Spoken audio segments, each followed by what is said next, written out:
முதலமைச்சர் ஸ்டாலினுக்கு ஆ, என்னன்னு பார்த்தீங்கன்னாக்க, நெல்லைக்கு அரசு விழாவில் பங்கேற்க செல்லும் வழியில் மாணவ மாணவிகளிடம் கை கொடுத்து கலந்துரையாடிய போது எடுத்த படம். பாருங்க, ஜாலியாக இருக்காருங்கனால ஹாப்பி.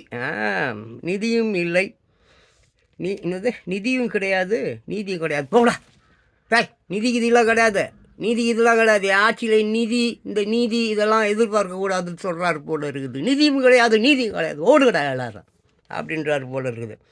அப்புறம் அல்வா ஃபேமஸ் இருட்டுக்காடு அல்வா தானே உங்களுக்கு மிச்சம்.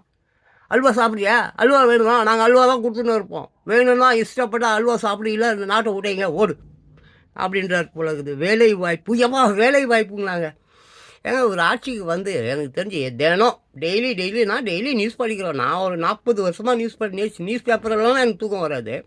நானும் இவர் ஆட்சிக்கு வந்ததுக்கப்புறமா பார்க்குறேன். இதுக்கு முன்னால் எவ்வளோ பேர் ஆட்சியில் இருந்துருக்குறாங்க, அவங்களையும் பார்க்குறேன். டெய்லிங்க 5000 பேருக்கு 10,000 பேருக்கு வேலை வாய்ப்பு. டெய்லி 5000 பேருக்கு 10,000 பேருக்கு வேலை வாய்ப்பு. அப்படி கூட்டி கழிச்சு பார்த்தா இவர் ஆட்சிக்கு வந்ததுக்கு அப்புறம் 5000 பேர் 10,000 பேர் டெய்லி கணக்கு போடுங்களேன். தமிழ்நாட்டிலன்னா ஒரு 8 கோடி பேர் இருப்பானே. கணக்கு போட்டால் 15 கோடி பேர் வருதுங்க வேலை வாய்ப்பு. 15 கோடி பேருக்கு வேலை வாய்ப்பு கொடுத்து விட்டார்ப்பா. 15 கோடி பேர் இப்போ எல்லாம் வேலையில் இருக்கிறான். ஐயோ கடவுளே. அது சரி, புலி பாய்ச்சலாம், பாய்வார் பொருள் இருக்குது. ஏதாவது ரொம்ப மாதிரி ஆளுங்க யாராவது இந்த மாதிரிலாம் பேசுகிறாங்க ஒன்றும் அப்படி புலி பாய்ச்சல். ஆமாம், புலி பாய்ச்சல் நம்ம மேலே பாய்வார்னு நினைக்கிறேன். பாய்ங்க நல்லா பாருங்கள். அப்புறம் குழந்தைகளை கொஞ்சம் மகிழ்ந்தாரா? ஐயா, இது என்னங்கிறது? குழந்தைகளை கொஞ்சம் மகிழ்ந்தாராமே. என் குல பெண்களுக்கு மஞ்சள் அரைத்தாயோ? அதான் இப்போ என் தெரு இருக்குதுல்ல, நான் கொடுத்துன்னு இருக்குதுல்ல என் தெரு. நான் பெருங்குளத்தூர், என் ஊர் பெருங்குளத்தூர், புது பெருங்குளத்தூர்.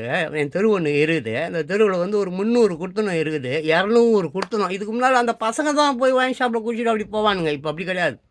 குடும்பத்துடன் பெட்டி படுகை, நாங்கள் டிவிலாம் வச்சுருக்காங்க. காலையில் கிடைக்கும் சார், காலையிலே நல்லா கிடைக்கும். அதில் டிவி தான், சாங்கு தான், பாட்டு தான். குடும்பத்தோட பாய் தலக்கணையுடன் பொண்டாட்டி புருஷன் குழந்தை எல்லாம் போய் கொடுத்தணும். இப்போ அங்கே தான் நடத்துகிறாங்க. எங்கள் வைன் ஷாப்பில் டாஸ்மாகில் குடும்பம் நடத்தும் குழந்தைகளுடன் போய் கொஞ்சம் குழாவினாரா, கை குலுக்கினாரா? ஏதோ ஒரு படங்க, அந்த படம். அந்த இவர் என்னமோ அவர் பேர் சேரனா, ஏதோ ஒரு படம். ஒரு முதலமைச்சரை வந்து என்ன பண்ணுவாங்க, அந்த சினிமா படத்தில் கட்டி கொண்டு போயிடுவாங்க. கட்டி கொண்டு போய் எங்கேயோ ஒரு இடத்துல வச்சுருவாங்க. அந்த மாதிரி நம்ம தமிழ்நாட்டின் முதலமைச்சர் ஸ்டாலின் அவர்கள் ஒரு 10 நாள் அந்த ஒயின் ஷாப்பில் போய் அங்கேயே காலையிலேருந்து, ஆமாம், எங்கெங்கேயோ போகிறாரு, மணியோக்கு போகிறாரு, அங்கே போகிறாரு, இங்கே போகிறாரு, என்னென்னமோ. ஏன்னா அவருக்கு ஒன்றுமே தெரியாதுன்னு நினைக்கிறேங்க நான். அந்த நியூஸ் பார்க்குறது இல்லை, போகிறதில்ல, வரதில்லை. ஏதாவது சன் டிவியில் ஏதோ அவங்க பேசுகிறத கேட்பாருன்னு நினைக்கிறேன். மக்கள் கருத்துக்களை கேளுங்கள். உலகம் பூரா யூடியூப்னு ஒரு சேனல் இருக்குது. அந்த சேனலில் மக்கள் பேசுகிறான், கருத்தை சொல்லுகிறான். அயல் நாடுகளில் யூடியூபில் மக்கள் சொல்லும் கருத்துக்களை கேட்டு அந்த கருத்துக்களின்படி ஆட்சி அமைக்கிறார்கள், அரசாங்கம் நடத்துகிறார்கள். என்ன நடக்குது? என்னங்க நடக்குது? What is going on year? வறுமை, பசி, பட்டினி, கொலை, கொள்ளை, பலாத்காரம், பாலியல் தொல்லை. எவனோ ஒருத்தன் வீடு, என்ஆர்ஐ வீடு, அவன் ஃபாரினில் இருக்கிறான், இப்போ இங்கே வந்துட்டான், என்ன பண்ண போகிறானுங்கன்னு தெரில. இப்போ நிறைய பேர் அங்கேருந்து இங்கே வரான். இன்றைக்கி கூட வந்து ஏதோ ஒரு 487 பேரை வந்துட்டு இன்றைக்கி கூட வந்து அமெரிக்காவிலேருந்து அனுப்புகிறாங்க. என்ஆர்ஐ இங்கே வர நாளாக அங்கேயே இருந்துட்டான். அவன் வீடெல்லாம் அங்கே இருந்தது. இப்போ வந்து பார்ப்பாங்க இருக்காது. நான் ஆட்டையை போட்டிருப்பான். திமுக ஆட்சி விடுவானுங்களா? திருட்டு பசங்க இப்படி விடுவான். அதுவும் நில ஆக்கிரமிப்பு பண்ணுறதெல்லாம் மண்டனுங்க இவனுங்க. பாவம் அங்கேருந்து வரானுங்க. எத்தனை பேரோ, ஏதோ ஒரு 7 லட்சம் பேருக்கு கிட்ட வந்து யார் இந்தியர்களாமா. இந்த 7 லட்சம் பேரும் பாவம் 2 வருஷம் 3 வருஷம் 5 வருஷம் 10 வருஷம் அங்கே இருந்திருப்பானுங்க. இங்கே பாவம் அவங்க அம்மா, அவங்க அப்பா ஒரு அப்பார்ட்மெண்ட்டு, பெரிய ஒரு பங்களா வீடு, அதை வாங்கி கொடுத்துட்டு இருப்பான். அங்கேயே வாட்ச்மேன் மாதிரி அங்கேயே இருன்ட்டு அங்கே நல்லா இல்லீகல் இமிக்ரென்ஸுன்ற பேரை வச்சுன்னு நல்லா சம்பாரிச்சிருப்பான். அந்த கிழவனையும் யாராவது கழுத்து எடுத்து போட்டு நகை வீடு எல்லாத்தையும் ஆட்டை போட்டு எல்லாம் விற்றுருப்பான். அது ஒரு பெரிய மாஃபியா இருக்குதுங்க, மிகப்பெரிய மாஃபியா. என்ஆர்ஐ யாரெல்லாம் கண்டுபிடிடா, அவன் வீட்டாண்ட போட, அந்த வீட்டை ஆக்கிரமிப்பு பண்ணிடா, பத்திரத்தை நல்லா அந்த பைத்தியக்காது அசிங்கம் கெட்ட வார்த்தை வருது பாருங்கள். இந்த நாட்டில் இந்த அரசியல் அமைப்பு அதிகாரிகள் இருக்காங்கள, அரசியல் ஓடுதானது அரசாங்கம் ஒரு மாதத்துக்கு அரசாங்கத்துக்கு லீவ் விட்டுடு, சம்பளம் கொடுத்துடு, லீவ் விட்டுடு, எல்லாரையும் தொட்டி விட்டுரு. ஒரு ஆமாம், எந்த அரசாங்க ஆஃபீஸும் அலுவலகமும் ஒரு வருஷத்துக்கு லீவ் நடக்காது. அதே மாதிரி இந்த ரெவென்யூ வந்து அந்த வீடு நிலம் வாங்குறான்ல, போகிறான் வரான்ல, ஒரு ஒன் இயருக்கு மூடு. ஒரு 1 இயர் யாரும் வீடு வாங்க முடியாது, வீடு விற்க முடியாது. பத்திரப்பதிவு அறிக்கை இடு ஒன் இயருக்கு. ஆமாம், சம்பளம் கொடுக்குறா, படா வீட்டுக்குன்னு சொல்லி வீட்டுக்கு போடா, சம்பளம் வரும், உனக்கு சம்பளம் வரும், போ வீட்டுக்கு போ சொல்லி தொட்டி விட்டுரு. அதே மாதிரி இந்த காவல்துறை இருக்காங்கள்ல, அவங்களுக்கு லீவ் விட்டுருங்க. ஒரு வருஷத்துக்கு காவல்துறைக்கு சம்பளம் கொடுத்துடுங்க. போ, காவல்துறை இனிமேல் வேலை செய்யாது, போ, தொட்டி விட்டுருங்க. இந்த உலகம் எப்படி ஆகுது பாருங்கள். இந்த உலகம் அவ்வளவு சீரும் சிறப்புமாக மாறிவிடும். ஏயா, ஒரு 33 கோடி பேர் தான்ப்பா, ஒரு 33 கோடி பேர் தான்ப்பா அமெரிக்காவில். 140 கோடி பேர் இருக்கிறான் இந்தியாவில். 140 கோடி பேரில் ஒரு 10 பேர் கூட நல்லவே இல்லையா? ஒரு 10 பேர் கூட தன் நாட்டு மக்களை, தன் செல்வங்களை, நாடுன்றான், ஊருன்றான், தேசன்றான், மொழி பற்றுன்றான், முதன்மை, நாங்கள் தான் முதன்மைன்றான். டேய் பாவிகளா, இயற்கை வந்துன்னுக்குதுடா. இயற்கை வந்துன்னுக்குது, எல்லாம் இயற்கை பார்த்துக்கிட்டு இருக்குது. உங்கள் பாவம் எவ்வளோ பாவங்கள், 1 2 3 4 5 இங்கே வரான், எல்லாம் NRIs எல்லாம் வந்துன்னுக்குறான். இப்போ இங்கே வரும்போது தான் தெரியும் அவன் வீடு வாசலை எல்லாம் யாரெல்லாம் ஆட்டம் போட்டிருக்கான்னு. பாவம் வாங்கப்பா, அவர் பாவம். ஆமாம், ஏதோ பாவம், அவரால் முடிஞ்ச வரைக்கும் இராணுவ ஃப்ளைட்லேயாவது அனுப்புகிறாரு. இங்கே எல்லாம் கோடியாக பணம் வச்சுன்னுக்குறான். சொந்தக்காரன் இங்கே தான் இருப்பான், சம்பாரித்து கொடுத்துருப்பான். அமெரிக்காவில் உக்காந்துக்கின்னு சம்பாரித்து கொடுத்துருப்பான், கோடியாக கொடுத்துருப்பான். ஆமாம், பில்லியன் ட்ரில்லியன்ற அளவுக்கு கொடுத்துருப்பான். ஆனால் இங்கே ஒரு டிக்கெட் இங்கேருந்து திருட்டுத்தனமாக போக தெரிஞ்சுது. 5 லட்சம் 10 லட்சம் 20 லட்சம் கொடுத்து மாஃபியாங்க மூலியமாக, மெக்சிகோ மூலியமாக, கனடா மூலியமாக. கனடாவுக்கு அமெரிக்காவுக்கு சும்மா 2 செங்கல் தான்ப்பா. இது கனடா, இது அமெரிக்கா. ஒரு சின்னோண்டு ரோடு தான், அப்படி ஜம்ப் ஆகிடலாம், இப்படி ஜம்ப் ஆகிடலாம். அப்படி தான் இந்த கனடாவுடைய அமைப்பு இருக்குது. என்னமோ 1000 கிலோமீட்டர்ஸ் என்னமோ சம்திங். என்னத்த நீ வேலி போடுவேன், என்னத்த சுவர் கட்டுவேன், எப்படி தடுப்ப? அதெல்லாம் செய்யணும், அதெல்லாம் அமெரிக்கா செய்யும், அது பார்த்துக்குவோம். அவர் டொனால்டு ஜான் ட்ரம்ப் பார்த்துப்பார். ஸோ இப்போ இந்த NRIs எல்லாம் இங்கே வரானே, அவன் ஊடெல்லாம் இவங்க ஆட்டையை போட்டுருப்பானுங்களே, என்ன செய்ய போகிறானுங்க, எங்கே போவானுங்க? ஏப்பா NRIs உங்கள்ட்ட தான்ப்பா கேட்குறேன். ஏப்பா இந்த NRIங்களுக்கு சொந்தக்காரங்க இங்கே இருப்பீங்கள, இந்தியாவில் இருப்பீங்களா? உங்களெல்லாம் கொண்டுட்டு ஆட்டையை போட்டிருப்பானே, எல்லாம் லாண்டு கீண்டு அது இது பத்திரம் வீட்டில் இருக்கிற பல்லு விளக்கிட்டு போடான ப்ரெஷ்ஷு அதை கூட தூக்கிட்டு போயிட்டு இருப்பானுங்க. திருட்டு கமலாட்டிங்க, திருட்டு ராஸ்கள், எல்லா திருட்டு பசங்களும் இந்தியாவில் தான் எடுக்கிறான். உலகத்தில் உள்ள மொத்த திருட்டு பசங்களும் இந்தியாவில் தான் இருக்கான். 195 நாடுகள் இருக்குது. ஆனால் இப்படி ஒரு கேவலமான ஒரு நாடு உலகத்தில் இல்லை. எல்லா நாட்டிலையும் திருட்டு பசங்க இருக்காங்க, கொஞ்சம் எல்லா நாட்டிலையும் திருட்டு பசங்க இருக்காங்கப்பா. ஆனால் மொத்த திருட்டு பசங்களும் இந்தியாவில் இருந்துன்னு இந்திய மக்களை ஏறி மிதித்து, அவங்க ரத்தத்தை குடித்து, அவங்க மூத்திரத்தை குடித்து, அவங்க மலத்தை தின்னு காரு வாங்கிக்கிறான், பங்களா வாங்கிக்கிறான், வீடு வாங்கிக்கிறான்.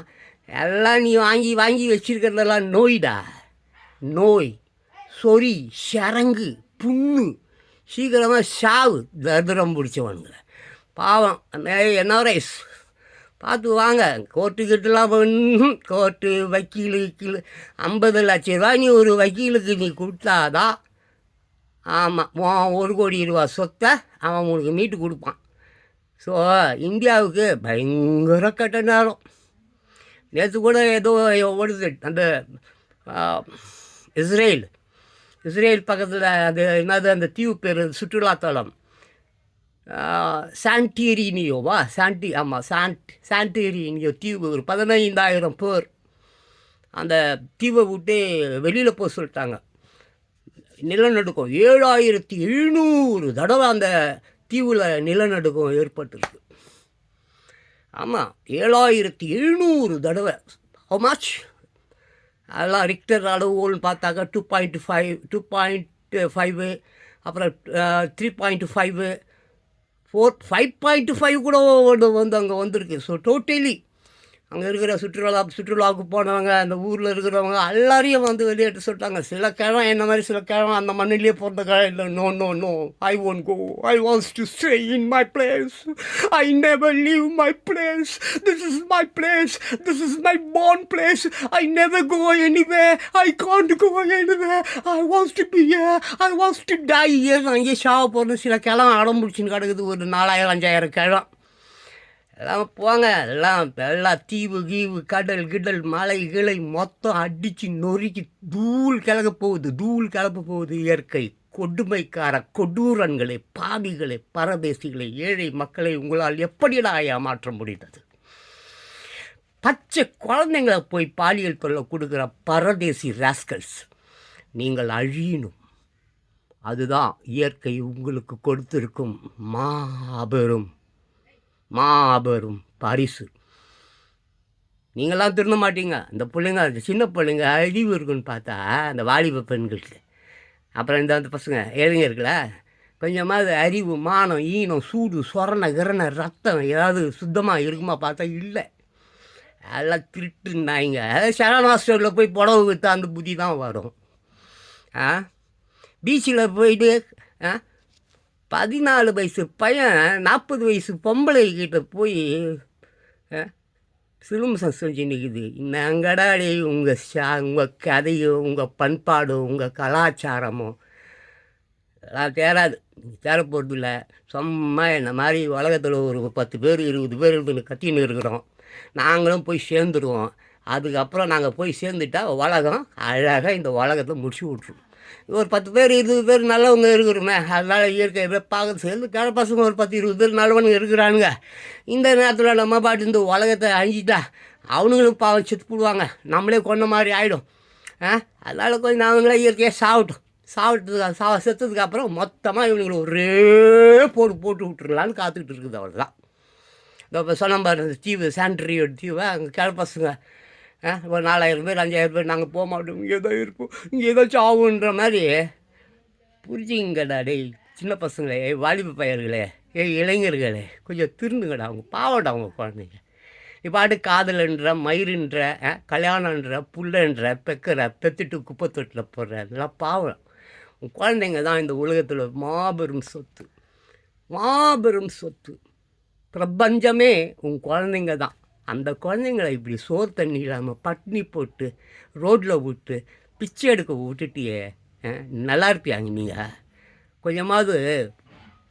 கொஞ்சமாவது அறிவோட சிந்தனையோட கொஞ்சம் பாருங்கள். வாலிப பெண்களை தான் திட்டுறேன், அப்புறம் அந்த இளைஞர் பசங்களை தான் திட்டுறேன். ஒரு தகப்பன், ஒரு நல்ல தகப்பன் தன் பிள்ளைங்க தப்பு செஞ்சால் தாங்கிக்க மாட்டான், புரியுதா? மனசுக்குள்ளேயே வச்சுன்னு இருப்பான். தகப்பன் என்பவன் எல்லா கஷ்டத்தையும் வெளியே சொல்ல மாட்டான், மனசுக்குள்ளேயே வச்சுப்பான். ஒரு நாள் அவன் குமுறுவான், ஒரு நாள் அவன் அழ ஆரம்பிப்பான். ஐயோ என் பிள்ளைங்க இப்படி கேவலமாக போச்சே, மதிக்கட்டு போச்சே, இப்படி குடிக்காரவனா, இப்படி கஞ்சா குடிக்கிறவனா, இப்படி பொண்ணை கெடுக்கிறவனா, இப்படி குழந்தைங்களை பாலியல் தொல்லை கொடுக்குறவனா மாறி போச்சேன்னு சொல்லி அவன் பொங்கி அழும்பொழுது குமுறும் பொழுது, ஆமாம், இயற்கை நாசம் பண்ணிடும். வானம் இடிந்து அப்படியே பூமி மேலே விழுந்து மொத்த பேரும் அப்படியே எரிஞ்சு கருகி சாம்பலாக போயிடுவீங்க. ஞாபகம் வச்சுங்க, ஒழுங்காக திருந்திடுங்க. நான் அவள் தான் சொல்லுவேன், உங்கள் குழந்தைகள் தான் இந்த உலகத்தின் மிகப்பெரிய செல்வம். அந்த செல்வத்தை பத்திரமாக பாதுகாக்கிறதுக்கு ட்ரை பண்ணுங்கள். தேங்க்யூ. மூச்சு வாங்க.